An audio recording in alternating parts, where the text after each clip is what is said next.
Hello and welcome to the 7th in our video series on how to play Heroes of Might and Magic 3 the board game. In this chapter we'll teach you about units and combat.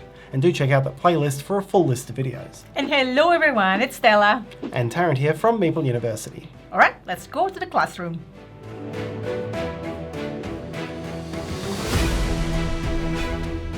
Combat plays a significant role in Heroes of Might and Magic 3, and there are 3 ways that one of your heroes can initiate combat. If you enter a field containing Roman numerals, then you'll fight combat against neutral units. Enter a field with an opposing player's hero, and you'll fight against that player's hero and units. Or enter an opposing player's town and you'll lay siege to that town. We'll talk about combat with neutral units first. First, check your hero's current level. If the neutral unit's level is lower than this, then they flee and you win immediately. This is called a quick combat. If the neutral units are equal or higher, then you'll have to fight. Before going any further, this is your last chance to use town actions to bolster your units. Once that's done, you'll take at most 5 of your available unit cards, choose one side of the combat board, and place each of them into a different space in your back 2 rows of the board. Now, based on the level of the encounter and the field difficulty rating which the team chose at the start of the scenario, determine which neutral unit card you'll draw for this combat. Give those cards to the player who is before you in turn order. That player is going to control your enemy and must now set up the cards on the back 2 rows of their side of the board in the same way, except that all ranged units must go in the back row if possible. Whoever initiated the combat is called the attacker and will have access to the Might and Magic cards in their hands to resolve the combat. The neutral units are defending, and although your opponent is going to control the units, they will not use their own cards or powers in the combat. They'll use only the neutral units. Combat is played in rounds, and in each round, each unit on the battlefield will have the chance to activate once, unless it's killed before its activation. Units activate in initiative order from highest to lowest number, and if tied you'll go back and forward starting with the attacker. So this round of combat would begin with the Griffins at 9, then the Rogues at 6, the Zealots at 5, and then for the 3 units at 4, the attackers would choose 1, then the Defender Skeletons, and then the remaining attackers unit. When you activate a unit, mark it with one of your faction coloured cubes to show it's been activated. When a unit activates, it may move and attack, and you can bolster that activation by playing Might and Magic cards from your hand, as long as they have relevant, immediate, ongoing, or activation abilities on them. You cannot play cards with a map effect, and be aware that you're limited to a single spell card per combat round. That is, for the entire activation of all of your units, only one spell may be played. How a unit moves or attacks depends on its class. Ground units, represented by this icon, can move up to 3 spaces orthogonally through empty spaces and then attack an adjacent unit. A flying unit, indicated by this icon, also moves up to 3 spaces orthogonally but can move through other cards as long as it ends on an empty space, and then can likewise attack an adjacent enemy. A ranged unit, indicated by this icon, activates in the opposite order. It attacks first and may target any enemy unit on the board, and then may move up to 1 space orthogonally. A ranged unit loses the ability to target anywhere on the board if it is adjacent to any enemy units. In such case, it must target an adjacent enemy.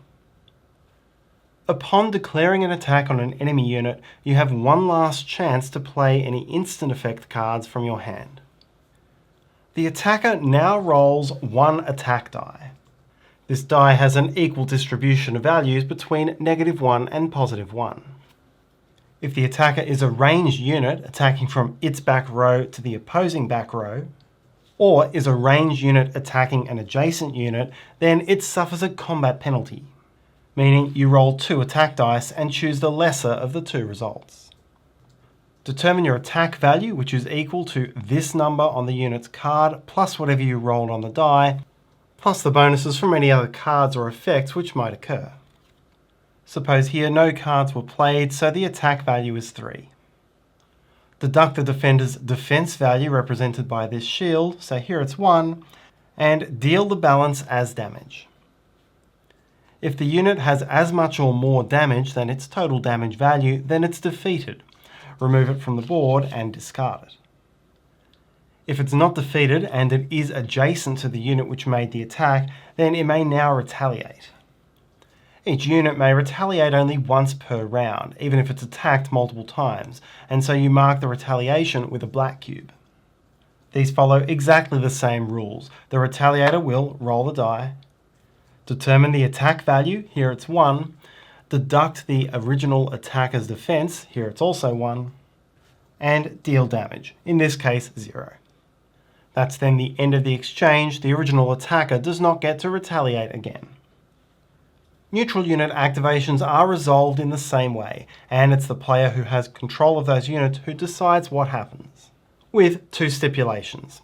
That unit must attack one of the enemy units if possible, and if not possible, must at least advance towards an enemy unit. This prevents the player from simply retreating all of the neutral units to string the battle out.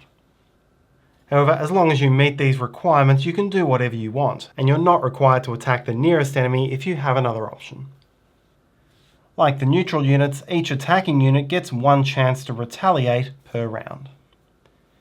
If a player's unit pack ever has more wounds than its health, flip the unit over to its fuse side and apply any excess damage. If a fuse side unit is ever defeated, it's removed from battle and returned to your pile of unrecruited units. You'll need to use a population action if you want to recruit it for future battles.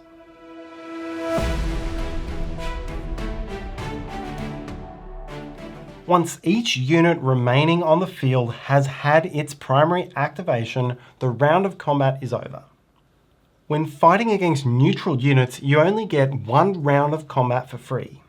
And at this point, if you haven't defeated all of the enemy units and you don't wish to continue, then your action is over and you don't get to visit the location. But if you want to keep the combat going and play another combat round, then the hero that initiated the combat must spend another movement point.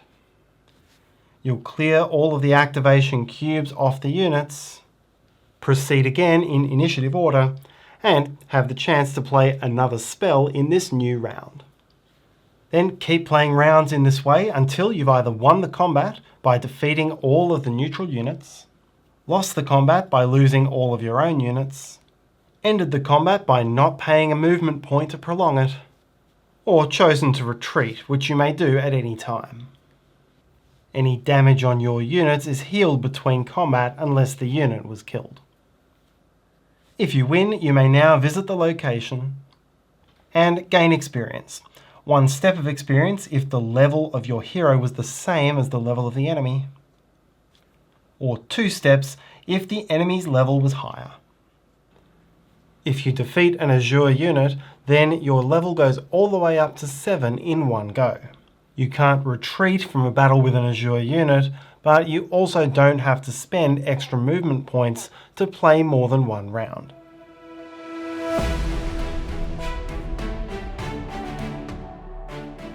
If you enter a field with an opponent's hero, then you'll fight that player in much a similar way. First, the attacker declares and places up to 5 of their units, then the defender. If the player's main hero is the one engaged in the combat, then that player may use the cards from their Might and Magic hand. If it's the player's secondary hero, then that player plays with units only, no cards. Unlike a neutral battle, a hero versus hero battle plays over multiple combat rounds without the need to spend extra movement points, and goes until one player has been either defeated or has surrendered.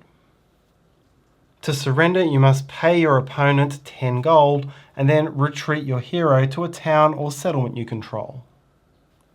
The mission book may also grant you a specific benefit for defeating another hero. If you're defeated outright, you'll pay your opponent 5 gold and then gain a negative morale.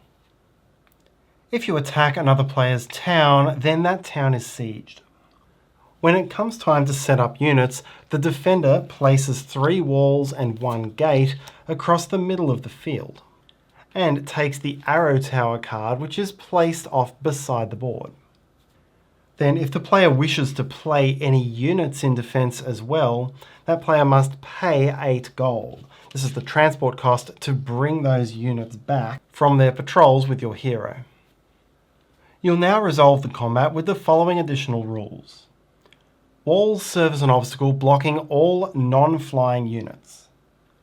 The gate serves as an obstacle blocking all attacking non-flying units, but allowing defending units to move through. A ranged unit who is behind one of these obstacles also takes a combat penalty. The attacker may use their might and magic cards if their main hero is present, but the defender cannot. A wall or gate is destroyed by any type of attack from an adjacent attacking unit. And as long as there is at least 1 wall or gate remaining on the field, the defender has the protection of the arrow tower, a special, fairly early activating ranged unit which will allow you to attack the incoming enemies. If you win, flag the enemy's town. You don't get to use the buildings in that town, but the mission book will advise you what extra benefits you gain. Throughout all of these battles, players should note that some units have special ongoing or specific powers which apply during combat. All of the neutral units have a recruitment cost, and some of them even have map abilities. These don't apply during combat. They're specifically used by players who have abilities to recruit and use these units for themselves. There are also 2 tokens, paralysis and defense, which might be applied to units during battle. A paralysis token causes a unit to skip its next activation, and a defense token allows that unit to roll the attack die in defense, gaining a bonus specifically on a roll of +1. And that is units and combat in Heroes of Might and Magic 3, the board game. In our next chapter, we'll take you through some of the game's expansions. Thank you so much for watching, and see you there.